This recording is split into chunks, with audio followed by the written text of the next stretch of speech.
ठीक। तो कल हमारा जो टॉपिक हुआ था प्रतिशत का ही हुआ था और उसी के आगे हम देखेंगे आज। और उसी के आगे एक प्रश्न पूछ दिया जाता है कि जो छात्र अंक पाते हैं और किसी कारण कुछ अंकों से फेल हो जाते हैं तो वहां पर पूर्णांक कितना रहा होगा, ऐसे प्रश्न पूछ दिए जाते हैं। तो आज हम देखेंगे। तो जैसे ये प्रश्न आपके सामने दिख रहा होगा कि किसी छात्र को पास होने के लिए 40% अंक चाहिए। यदि वह छात्र 40 अंक पाकर 40 अंकों से फेल हो जाता है तो कुल पूर्णांक ज्ञात कीजिए।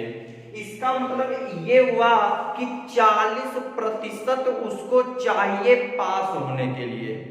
इसका मतलब जितने का पूर्णांक होगा उसका 40% ही अगर वो ले आए तो वो पास हो जाएगा कि नहीं हो जाएगा। ठीक, तो अगर वो पास हो जाएगा 40% पर पास हो जाएगा तो इसका मतलब कि एक चीज तो मुझे पता चल गया कि प्रतिशत में मुझे जो अंक चाहिए पास होने के लिए वो 40% चाहिए। और उसने आप कहा कि वो छात्र जो है वो 40 अंक पाया है, ये तो उसके रिजल्ट में दिख रहा है। लेकिन 40 अंक तो पाए और 40 अंकों से ही वो क्या हो गया, फेल हो गया। 40 अंकों से ही फेल हो गया। इसका मतलब क्या हुआ, मैंने कहा कि आपको 30 अंक चाहिए पास होने के लिए। ठीक, लेकिन मैंने कहा कि आपने 20 अंक लाए तो फेल कितने से हुए, 10 अंकों से हुए। अगर मैंने ये कहा कि आप 30 अंक लाए और 10 अंकों से फेल हो गए तो इसका मतलब 10 अंक अगर आपको और मिल जाते तो वो आप पास हो जाते कि ना हो जाते। तो उसी प्रकार ये 10 अंक अगर मुझे मिल जाते तो 30 10 40 अंक पर पास हो जाते कि ना हो जाते। तो उसी प्रकार यहाँ पर है कि 40 अंक पाया लेकिन 40 ही अंकों से फेल हो गया। तो इसका मतलब अगर उसको 40 अंक वो जो फेल हो रहा था अगर वो मिल जाते तो वो क्या हो जाता, पास हो जाता कि ना हो जाता। तो 40 अंक उससे मिल जाते तो वो पास हो जाता। तो इसका मतलब कि 40 अंक जो थे तो थे ही, और जो जिससे वो फेल हो रहा था मैंने उसको दे दिया तो वो क्या हो गया, पास हो गया। लेकिन सवाल में पास होने के लिए कितने परसेंट चाहिए, 40%। तो 40% बराबर 40 40 80 हो जाएगा कि नहीं हो जाएगा। तो 40% बराबर 80, तो 1% अगर निकालोगे तो 40 दूना 80, तो 100% हमारा आ जाएगा 200। इसका मतलब वहां जो गुणांक था वो 200 अंक का था और इसमें अगर वो 40% मतलब 80 अंक ले आता तो वो क्या हो जाता, पास हो जाता। तो वो हमारा गुणांक क्या होगा, 200 नंबर का होगा। नोट कर लीजिए।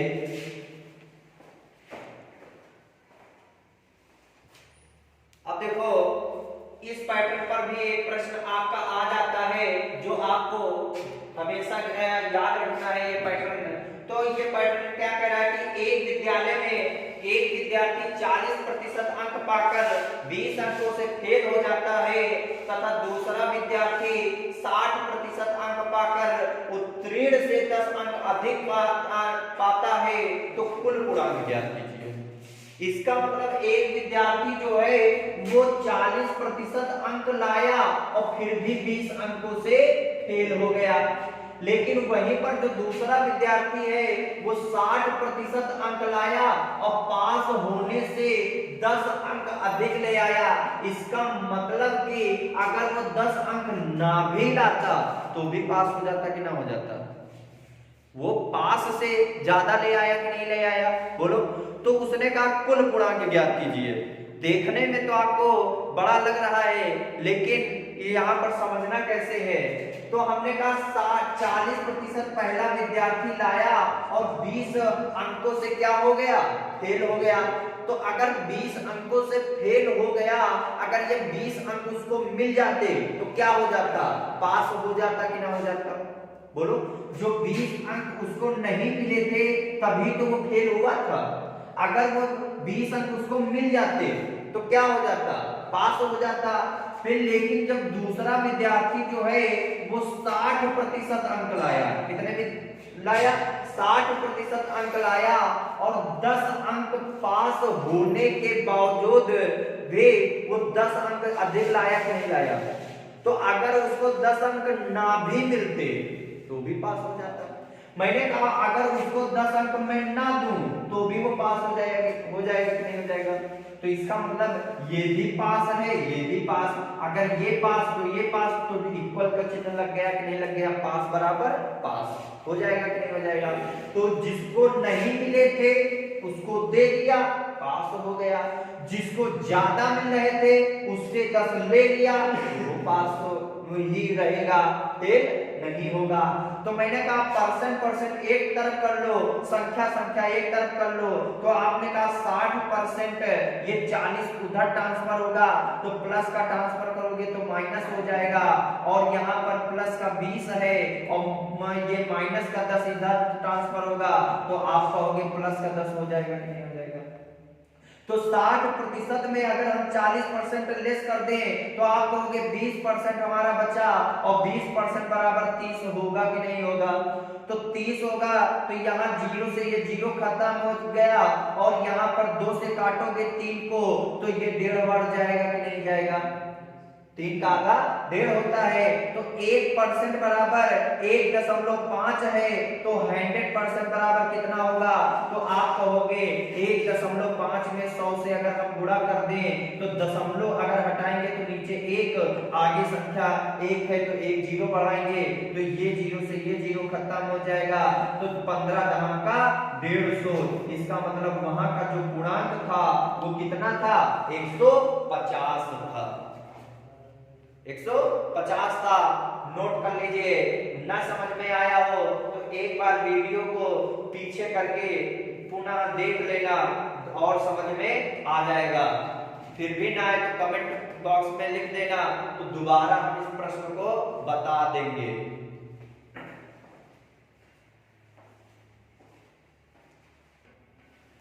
देखो अगला प्रश्न हमारा क्या कह रहा है कि चुनाव संबंधित प्रश्न जो है वो कह रहा है एक चुनाव में 2 उम्मीदवार थे, जिसमें पहला उम्मीदवार कुल वोटों का 60% वोट पाकर दूसरे उम्मीदवार को 500 वोटों से हरा देता है, तो कुल पड़े वोटों की संख्या ज्ञात कीजिए।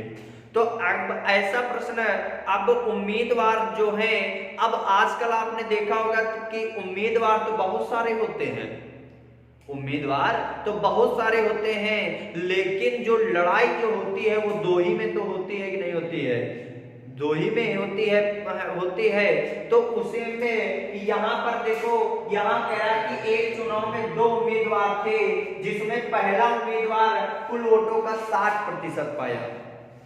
तो इसका मतलब ये है कि एक गांव में अगर पोलिंग बूथ है तो उसमें अगर उस गांव की संख्या मान लो कि 5000 है, कितने है, 5000 है, और आए सिर्फ 4000 ही, आए सिर्फ 4000 ही, तो इसका मतलब ये तो कहा नहीं जाएगा कि वहां 5000 थे अब 4000 आए हैं तो 1000 जो नहीं आए हैं उनका फिर से वोट डाला जाए तभी हमारा परसेंट पूरा होगा, ये तो होगा नहीं। लेकिन उसने 4000 डाले तो वो अपने आप में मत 100% पड़े कि नहीं पड़े, बोलो, तो वो अपने आप में 100% वोट पड़े।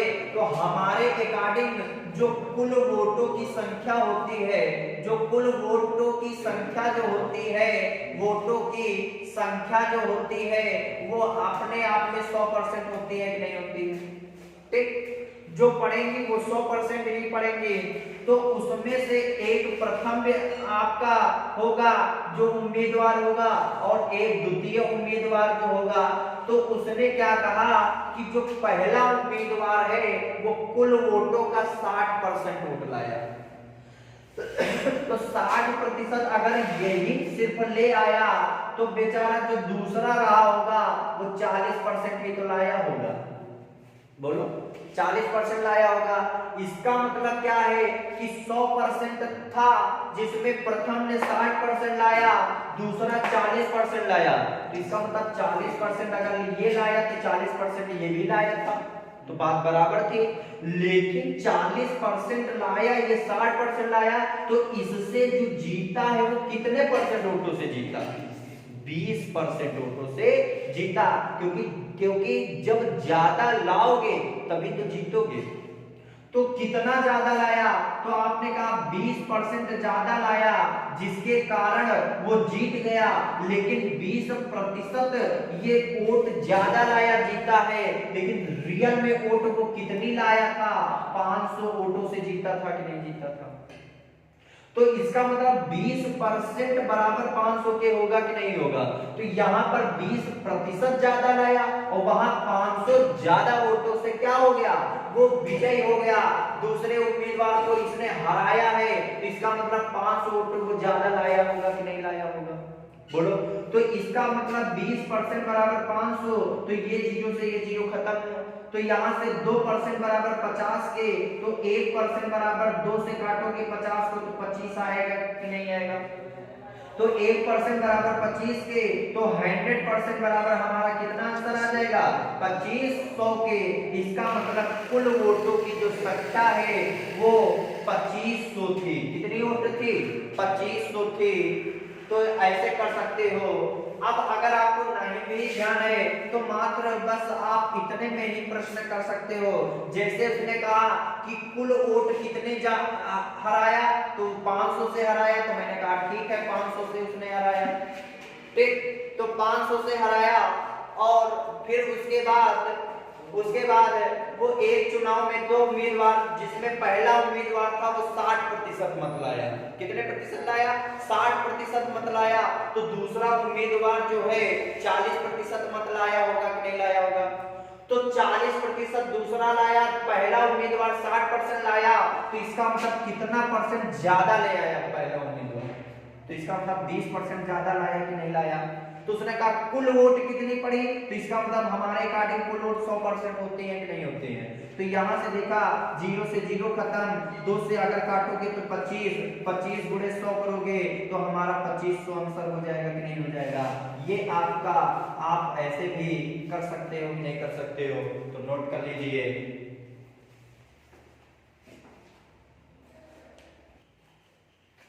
तो अब देखो, एक प्रश्न जनसंख्या पर आधारित है जो आपको करना है। देखो, मैं प्रश्न आपका मैं बुक से अधिकतम नहीं लेता हूं, मैं डायरेक्ट अपने मन से ही लिखता हूं। ठीक, ये इसलिए कि मतलब कि आप लिखते समय उस पर ज्यादा वीडियो लंबी हो जाएगी, तो उस पर हम ज्यादा ध्यान नहीं देंगे, सिर्फ आपको क्वेश्चन ही करना है। तो प्रश्न क्या करा कि एक शहर की वर्तमान जनसंख्या 8000 है, यदि 5% की दर से प्रत्येक वर्ष वृद्धि हो तो 3 वर्ष बाद उस शहर की जनसंख्या क्या होगी? तो अब ऐसा प्रश्न आया और आपको कैसे करना है? तो इसके तरीके देखो, आप ऐसे प्रश्न हमेशा चक्रवृद्धि ब्याज की दर से होते हैं। कैसे? चक्रवृद्धि ब्याज की दर से। जैसे जैसे आप जानते हो, चक्रवृद्धि ब्याज जो होता है वो पहले वर्ष तो आपका मूलधन पर ब्याज देता है, लेकिन जैसे ही अगले वर्ष आएगा तो मूलधन पर जो ब्याज देगा वो तो देगा ही, और उसके बाद आपका ब्याज पर ब्याज देने लगता है। तो उसी प्रकार ये है कि पहले वर्ष 8000 पर जो वृद्धि 5% होगी तो वो होगी ही, और उसके बाद भी जो 5% वृद्धि होगी तो जो पहले जनसंख्या थी 8000 उस पर वृद्धि होगी, और बाद में जब 8000 का जो 5% वृद्धि हुई थी उस पर भी तो वृद्धि होगी कि नहीं होगी? ठीक, तो उस प्रकार से ये प्रश्न उसी प्रकार से होता है और हम इसे करेंगे, क्योंकि प्रतिशत कर रहे हैं तो प्रतिशत के साथ साथ आपको हम परसेंट के साथ साथ आपको हम प्रॉफिट लॉस भी बताएंगे इसी क्रम में, और प्रॉफिट लॉस के साथ साथ एसआई भी बताएंगे इसी क्रम में, और एसआई के साथ साथ सीआई भी, क्योंकि हमारे जो 4 टॉपिक होते हैं वो सिमिलर इसी पर परसेंटेज पर ही आधारित होते हैं। तो हमारा जो है तो ये एक सीक्वेंस चलता है, ये चारों एक साथ चलेंगे। तो आप देखेंगे कि यहाँ पर उसने कहा है कि एक शहर की जनसंख्या 8000 है, तो मैंने कहा ठीक है 8000 जनसंख्या है। अब कह रहा है प्रत्येक वर्ष 5% की दर से वृद्धि होती है। तो हमारे अकॉर्डिंग तो हमारा परसेंटेज टोटल होता है 100, और 100 में अगर 5% की वृद्धि हुई तो कितना हो जाएगा, 105 हो जाएगा कि नहीं हो जाएगा। तो 105 बटे 100 होगा। अब कितने वर्ष तक, 3 वर्ष तक। तो जितने वर्ष तक आए उतनी बार हम उसी परसेंट से हम गुणा कर देंगे। तो 3 बार इसमें परिवर्तन कर देंगे। 105 बटे 100 इंटू 105 बटे 100 होगा कि नहीं होगा। अगर हम इसको काटना चाहें 5 दूनी 10, 5 एकम 5, फिर 5 दूनी 10, 5 दूनी 10, 5 एकम 5, फिर 5 दूनी 10 हो जाएगा। फिर 5 दूनी 10, 5 एकम 5, 5 दूनी 10। तो 8000 इंटू 21 गुणे 21 गुणे 21 बटे 2 दूनी 4 दूनी 8 और 3 जीरो हो जाएंगे। तो 8000 से 8000 ये खत्म। फिर 21 21 441 होते हैं, और 441 का अगर हम घन करोगे या 441 का इंटू 21 और 21 का यदि घन, तो 441 गुणे 21 करोगे तो आपका 92 61 आएगा, और 21 का यही घन भी होता है कि नहीं होता है। तो इसका मतलब कि हमारा जो उत्तर होगा वो 92 61 होगा। अब ये इसको ऐसे कर सकते हो। अगर आप वहां पर चलोगे एसआई और सीआई जब पढ़ाएंगे तो उसमें सीआई में जो होगा चक्रवृद्धि ब्याज, तो रेशियो के अकॉर्डिंग भी हो जाता है। किसके अकॉर्डिंग, रेशियो के अकॉर्डिंग। जब 2 वर्ष के लिए आप रेशियो पढ़ोगे कि 2 रेशियो 1, 3 वर्ष के लिए पढ़ोगे तो 3 3 1, और फिर 4 वर्ष के लिए 4 6 4 1, वहां पर जाओगे तो उस प्रकार से आपको बताया जाएगा। लेकिन यहाँ पर जो तरीका है ये ज्यादा बेटर है, तो इसे कर लीजिए। तो अगला प्रश्न है, अब वहां पर वृद्धि हो रही थी तो कभी कभी कमी का पूछ देता है, तो आपको कैसे करना है। कह रहा है एक शहर की जनसंख्या वर्तमान, तो एक शहर की वर्तमान जो जनसंख्या है वो 13000 है। यदि उस शहर की जनसंख्या में प्रत्येक वर्ष 20% की कमी हो तो 2 साल बाद उस शहर की जनसंख्या क्या होगी। तो हमने कहा कि वर्तमान में अगर जनसंख्या आपकी 13000 है तो वो तो है ही है, और प्रतिवर्ष वहां जनसंख्या 20% की दर से घट रही है, तो 2 साल बाद वहां की जनसंख्या और कम हो जाएगी कि नहीं हो जाएगी। तो 20% कम हो रही है, तो इसका मतलब हमारा परसेंटेज टोटल कितना होता है, 80 बचेगा, क्योंकि टोटल हमारा क्या होता है 100। तो 100 में 20 जाएगा तो कितना बचेगा, 80 ही तो बचेगा। तो इसका मतलब हमारा टोटल जो यहाँ पर परसेंट बचेगा वो 80% बचेगा कि नहीं बचेगा। तो यहाँ से हम अगर देखेंगे कि 80 बटे 100, अब 2 साल कह रहा है तो अब 2 साल कह रहा तो 2 बार परिवर्तन कर देंगे।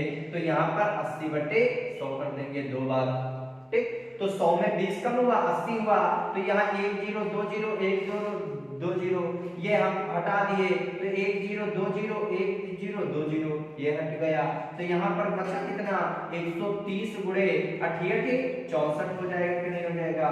तो यहाँ से अगर हमने देखा 0 13 के गुणा 4 में करोगे तो 13 चौको 52, हासिल कितने हैं 5 आए, तो हाँ, फिर उसके बाद 13 चौको 52 हो गया।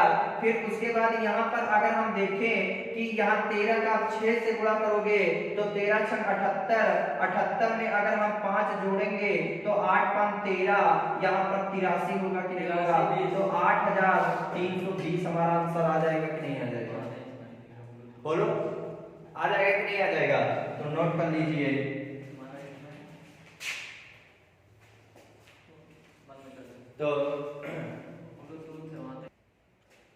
तो आज हमारा इस में ये लास्ट क्वेश्चन इसका रहेगा, तो इस वीडियो का देखना है आपको। क्या कह रहा है, कह रहा है एक व्यक्ति अपनी कुल आय का 20% मकान के किराए पर, 10% वस्तु खरीदने पर, 15% बच्चों की पढ़ाई पर तथा 25% अन्य मदों पर खर्च करता है।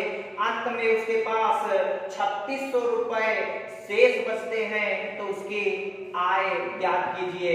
मतलब उसकी आय जो मासिक आय थी वो कितनी थी, मतलब उसको महीने में वो कितने आय कमाता था, यही तो होगा। तो वो कितना कमाता था तो ये बताना है।